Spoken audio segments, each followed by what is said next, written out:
That was take one. This is take two. We're actually recording now. A lot of the skills from quadratics are used in rational expressions. So the first thing we have to do is define what a rational expression is. A rational expression, first of all, is an algebraic expression. As soon as you see the word algebraic, what do you know you've got? Algebra is involved, yes? It's an algebraic equation that, oops, I better change back to a writing pen.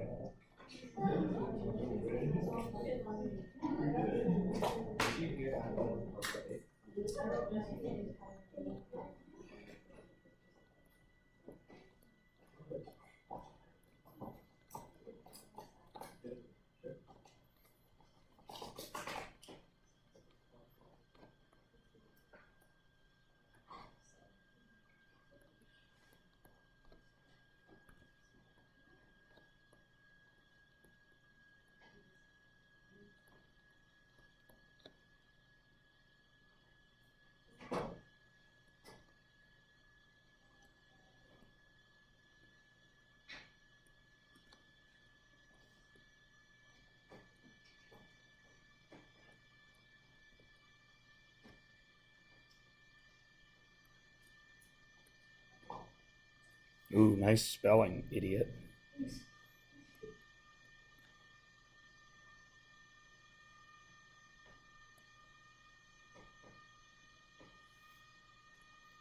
All right, so if anywhere in your expression you have dividing of at least two polynomials, you have what we call a rational expression. Okay? Now, before we go on, I have to make sure that everybody can do something very simple in math class. What is 1/4 plus 2/4? 3/4. 3/4. 75 cents. Everybody is okay? What is 1/4 plus 3/8?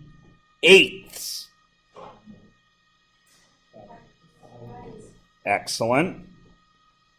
And finally, what is 1/4 plus 1/3?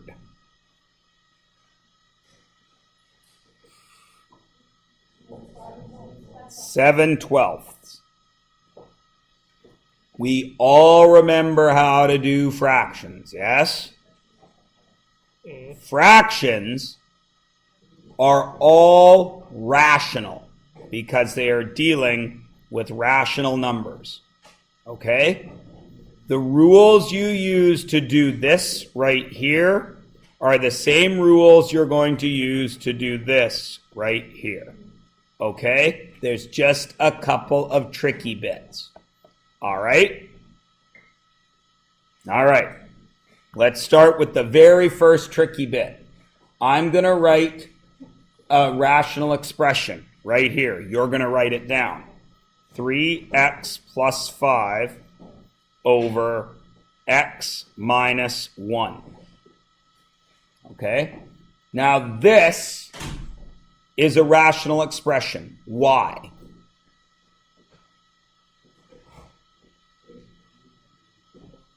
Because I'm dividing two polynomials. Why isn't it a rational equation? Because it doesn't have an equal sign. So does this have a solution? No. Everybody cool there? Okay.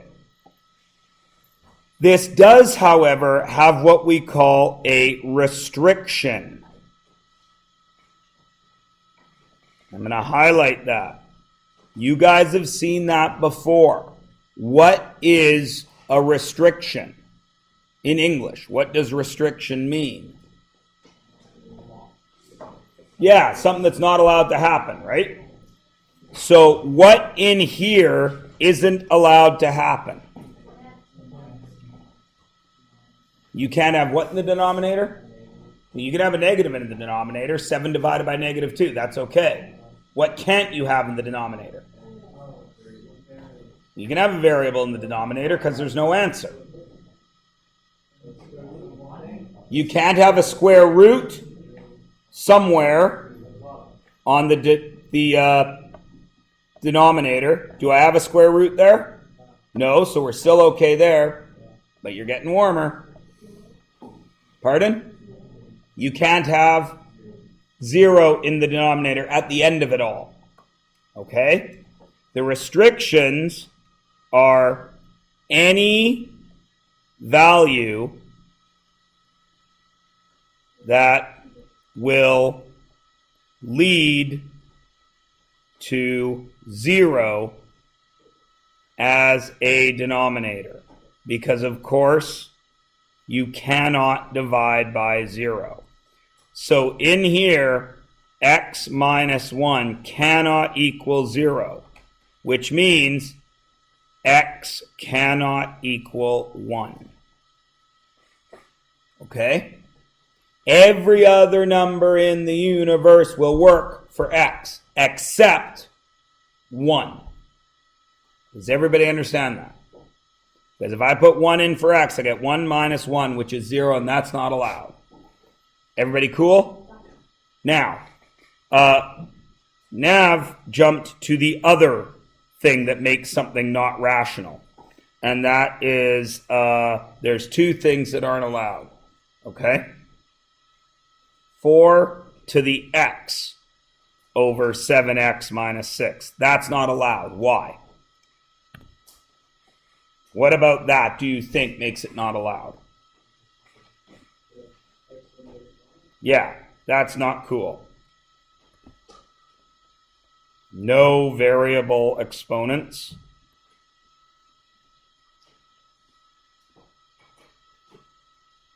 That's not rational. Okay? And the other thing that's not rational is this. Why is that not okay? You got to think back to grade 10. The x in the square root, because what is that really?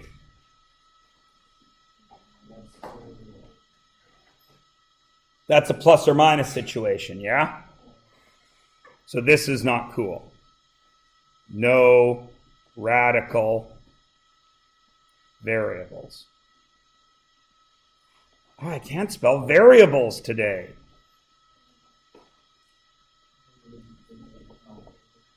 Okay? Joel, Okay? stop.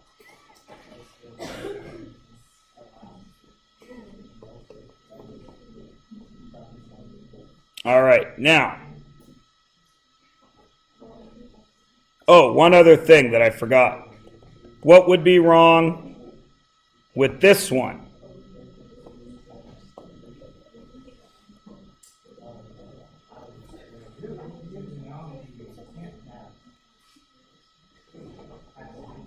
Wait a second, Joel. Could you have this?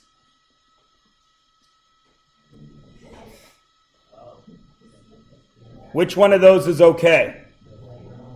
This one is okay. Why? Because root 4 is rational. It's 2, right? This is not okay. Is this a rational expression? At all? No. Why? Because root 2 is irrational, making the whole expression irrational. Everybody okay? All right. So, new word. Non-permissible value. Okay?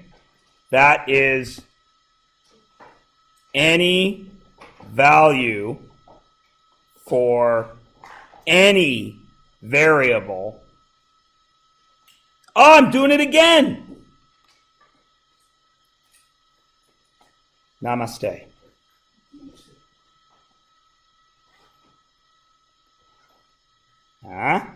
It worked. For any variable that makes any part of the expression undefined. And what does undefined mean?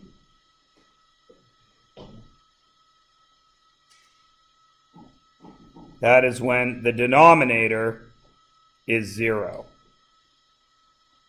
So any value of any part of any expression at any time, if you're going to end up with a 0 on the bottom, you can't ever have that value. Got it? So, looking at this first one, how many variables are there? 3, right? Right? So I can have if this had an equals sign, No, they're not the same. I could work this out and I would have to find what t equals, what s equals, and what r equals, right? Can I do that right now? No, because none of that, this doesn't equal anything, right? But I can say what I am not allowed to have, right? Is there anything I'm not allowed to have for t? No, t is okay. T can equal all the real numbers because I can do anything I want to t. But s is not allowed to be what? 0. 0, because then it would be 4 times 0 times something. And then I'd have 0 on the bottom. That's not allowed. What can r not be? R cannot be 0 either. Everybody with me? Every other number in the universe works. Every other real number in the universe works. Everybody cool? All right. So what about this one? What's not allowed?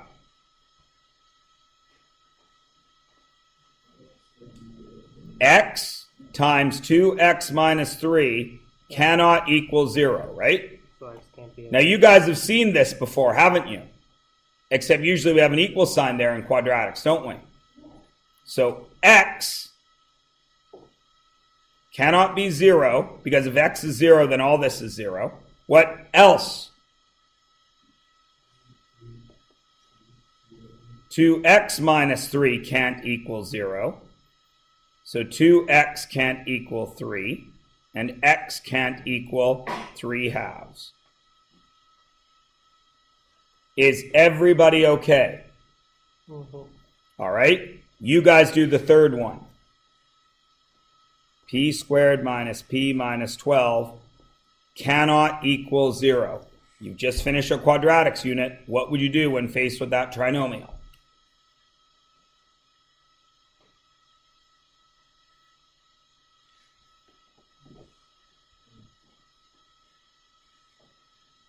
Starts with an F.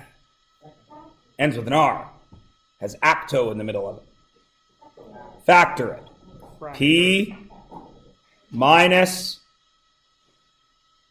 4 and P plus 3 can't equal 0. So x can't equal what? 4 or negative 3. Everybody Gouda? Right? Remember how when you were in grade 10, if you were in my class and I taught you factoring and you were like, this is the stupidest thing in the world, when would we ever use it? And I said, you don't very rarely use it for itself. It's a step to something else. Okay?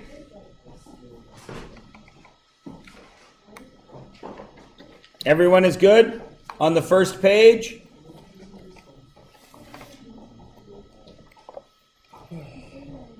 All right. Simplifying rational expressions.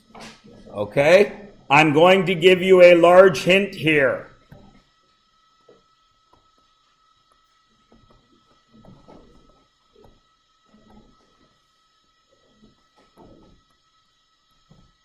That's not large.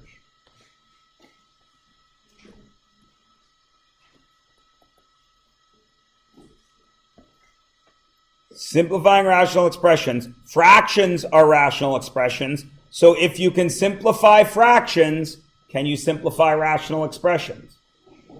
Yes, you can. All right? So, Pythagoreans would kill me if you didn't say that. When a rational expression is in simplest form, the numerator and the denominator, the two parts, right, share no common factors. Okay? So, let's do an example that you know how to do. Okay? 32/48. Is that a rational expression? Yeah. How would you simplify it? Divide by 2. So Bryce says he's going to divide by 2 because these guys share the factor of 2, don't they? So what Bryce does in his head is he goes 16/24, right? Right? Oh, damn it. And then he would keep going. Understand? Everybody can do that, yeah? Okay. But what Bryce is actually doing is factoring these, isn't he? Because 32 is really 2 times 16, isn't it? And 48 is really 2 times 24, isn't it? Then what do you do with the 2's? Why do they cancel, Lucas? Because it's 2 divided by 2, which is what? 1. So they cancel. Now what would Bryce do? Realize that I don't need to Realize divide by 2. that he probably didn't need to use a 2. He could have gone a little bigger, but that's okay. Let's assume that Bryce is real bad at division, which he isn't. He's probably going to factor again, isn't he? And get 2/8 and 2/12. What's going to happen there? The 2's are gone. Another common factor. He's going to do it again, 4/6. Then he's going to do it again, 2/3.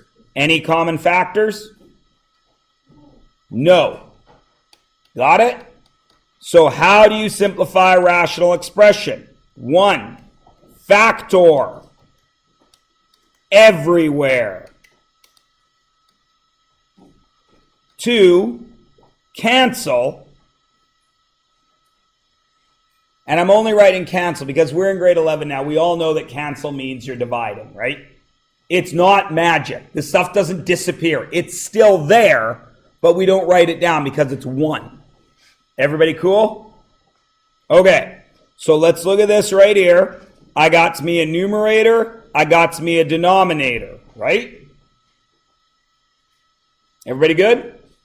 So what's my first step? Factor everywhere. Does the top factor? Yep. Into what? What comes out? 3. So the top, the numerator, becomes 3x minus 2. Yeah? Everyone cool with that? Okay, and what's the bottom?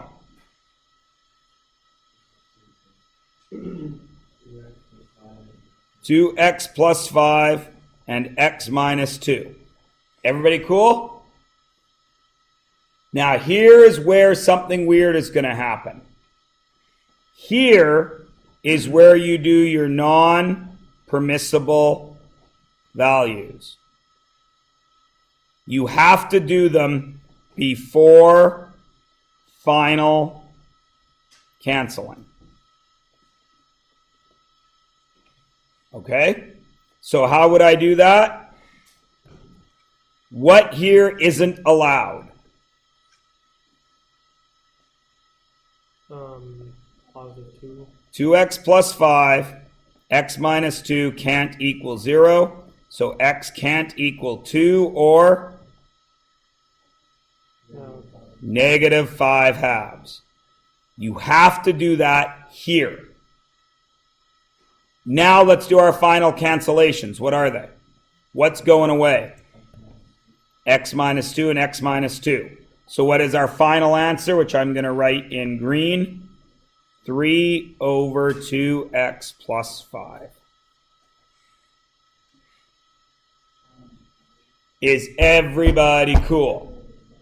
Please notice that it is exactly the same as what Mrs. Bad Crumble taught you in grade 3. except now you are adding variables that you learned in grade 10. Got it? All right, let's look at the first one. Does the top one factor? No. 1 minus t. Does the denominator factor? T plus 1, t minus 1. What are my non-permissible values? T cannot equal plus or minus 1. Now, you guys have seen this before, yes? This is the very end of grade 10. The last factoring question I gave you in grade 10 in your notes was something like this, because this is really similar to what's going on down here, isn't it? But it's not quite the same, yeah? So what can I do on the top to make it the same? I rearrange it. I take out a negative 1, and that then gives me t minus 1, doesn't it? Right? Because negative 1 times t, there's my negative t. Negative 1 times negative 1, there's my positive 1. Cool? And that's over t plus 1, t minus 1. Is there a cancellation somewhere? Where? T minus 1 and t minus 1. What does that leave me? Negative 1 over t plus 1. Now here somebody always says, Mr. Myers, why is positive 1 a non-permissible value when your final answer only has negative 1 as a non-permissible value? Because this,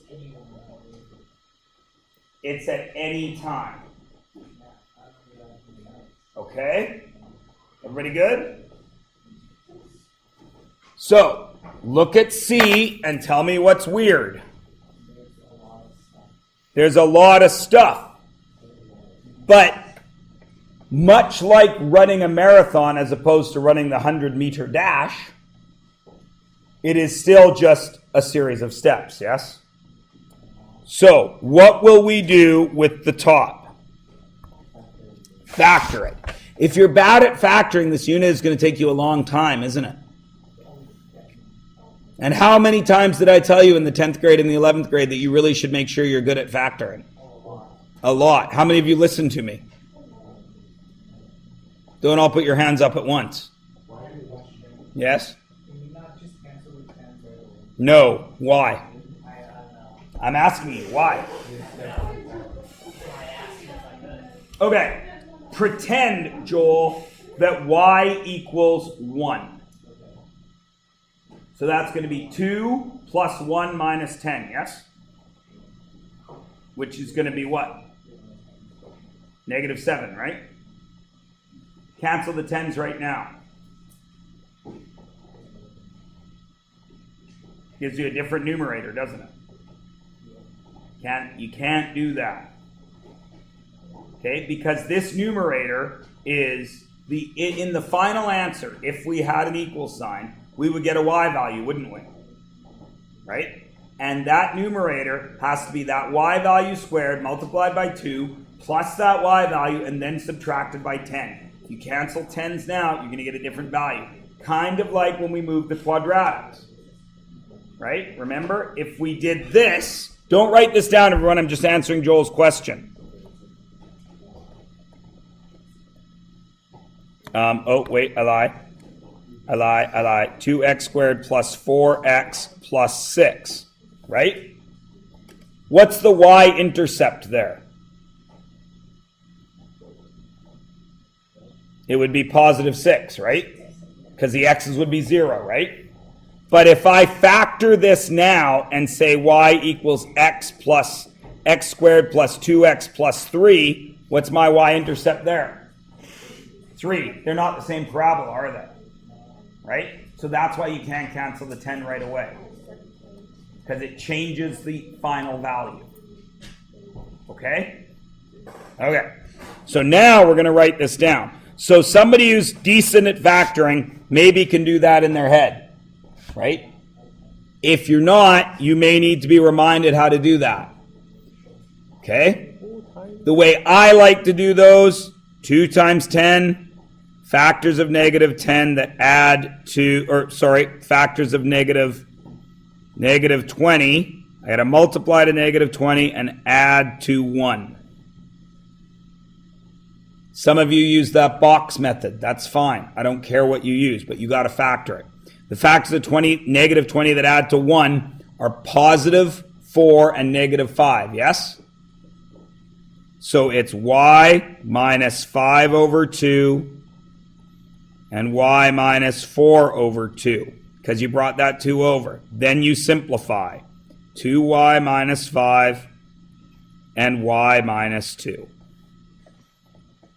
If you don't remember how to factor that, you'd best go back to the first unit we did this year and relearn factoring, because you didn't listen to me in the 10th grade and you didn't listen to me in the first unit. Okay? Over, the bottom one factors really easily. What is it? Y plus 5, y minus 2. Now, what must I do right here? Before I cancel out, what must I do, Michaela? NPVs, non-permissible values. This can't equal 0. So y can't equal what? Negative 5 and positive 2. Then we cancel. What's going away? Gone, gone. Final answer. 2y minus 5 over y plus 5. Gouda? You kick canceling's ass, hey Joel? Yes, Jungwoo. Is it? Oh yeah, it's supposed to be plus 5. Thank you. Yeah. Everybody good? All right. So what do I do with D? Factor the top. What is it?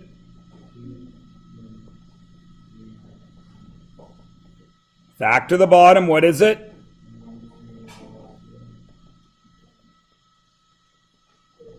Now what do I do? No. NPVs.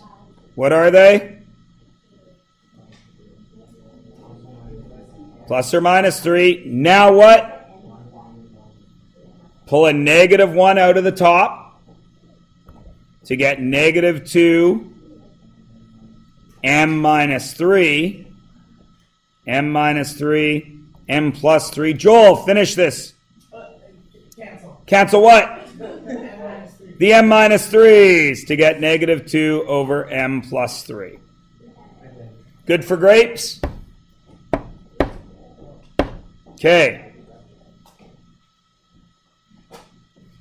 What is different about number 3? Pardon me? It has words. Has values. There are values. So can we solve it?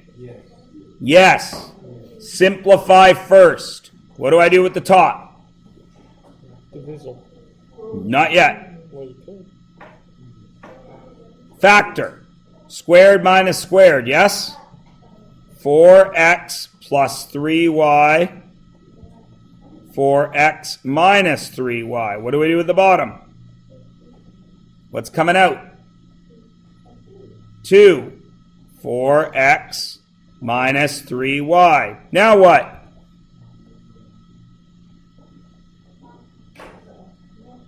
NPVs, what's not allowed? This is kind of tricky. It puts stuff together for you. What's not allowed? 4x minus 3y can't equal 0, yes? 4x can't equal 3y.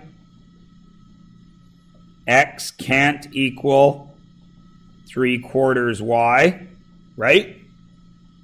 And y can't equal what? 3/4 x. Is that a non-permissible value yet?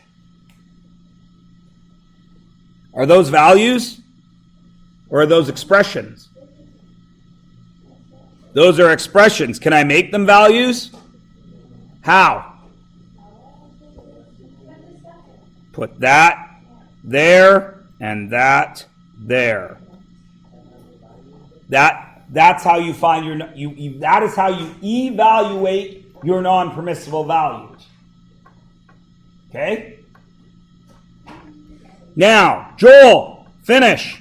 What? Oh, cancel. Cancel. And I end up with 4x plus 3y over 2. How do I evaluate that? X, y, and calculator.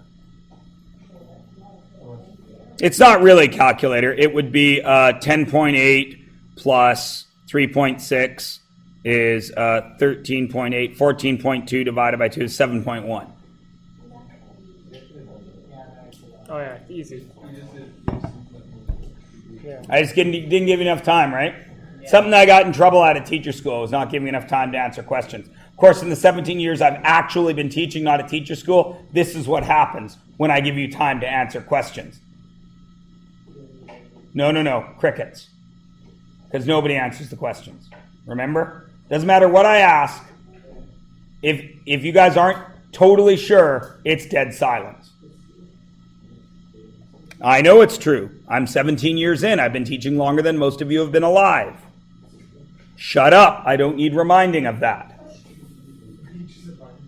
I am allowed to remind myself, Joel, just like your great Aunt Edna is allowed to say, I'm so sad that I'm getting so hippie in my old age. But if you said, Great Aunt Edna, you should lay off the bonbons, you get a backhand from Great Aunt Edna, don't you? Yes. Huh? All right. This is your assignment. Because as you can see, there's actually nothing new in this unit, is there? Now, if you turn to page 127, what do you see?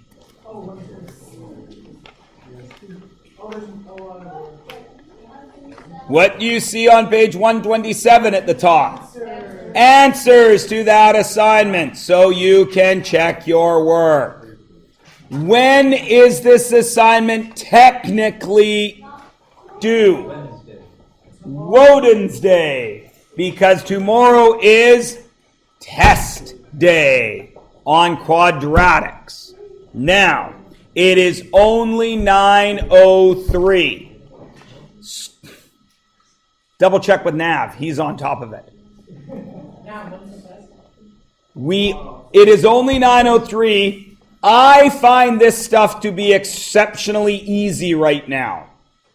If you wish, you need not work on this because it is not due until Wednesday. You may go back and look at more quadratics. I do not care. The next 27 minutes are your time. Okay? Whatever you need, I will facilitate.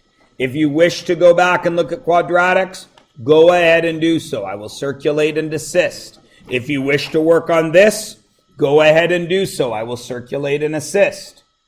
It is up to you. Hokally dokally. Hokally dokally.